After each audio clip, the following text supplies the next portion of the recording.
புதுச்சேரியில் புத்தாண்டு கொண்டாட்டங்களின் போது பெண்களுக்கு எதிரான குற்றங்களை தவிர்க்கும் வகையில் காவல்துறையில் 4 ஆன்டி ரோமியோ பிரிவு உருவாக்கப்பட்டுள்ளது என டிஐஜி சத்யசுந்தரம் தெரிவித்துள்ளார்.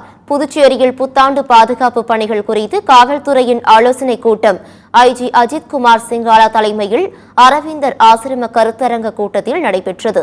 இந்த கூட்டத்தில் டிஐஜி சத்யசுந்தரம், சட்டம் ஒழுங்கு, முதுநிலை காவல்துறை, கலைவாணன் உள்ளிட்ட காவல்துறை அதிகாரிகள் கலந்து கொண்டனர்.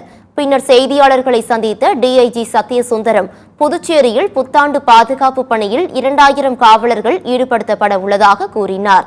நாளை மற்றும் நாளை மறுநாள் கடலில் இறங்க யாருக்கும் அனுமதி இல்லை எனவும் தெரிவித்தார். மேலும் புத்தாண்டு கொண்டாட்டங்களின் போது பெண்களுக்கு எதிரான குற்றங்களை தவிர்க்கும் வகையில் காவல்துறையில் 4 ஆன்டி ரோமியோ பிரிவு உருவாக்கப்பட்டுள்ளது என்றும் அவர்கள் சாதாரண உடைகளில் பொதுமக்களாக கலந்து கொண்டு பணியில் ஈடுபடுவார்கள் எனவும் தெரிவித்தார்.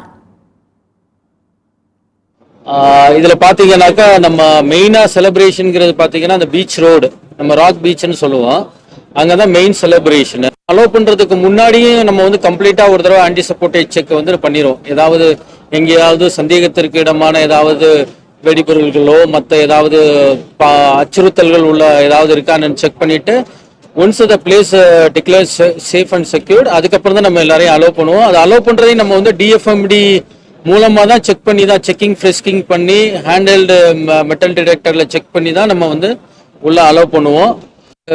12 வரையும் அவங்க செலிப்ரேட் பண்ணலாம். அதுக்கப்புறம் அவங்கள வந்து டிஸ்பர்சல் ஆக சொல்லி நம்ம வந்து அவங்களுக்கு அறிவுறுத்தல் கொடுக்கப்படும்.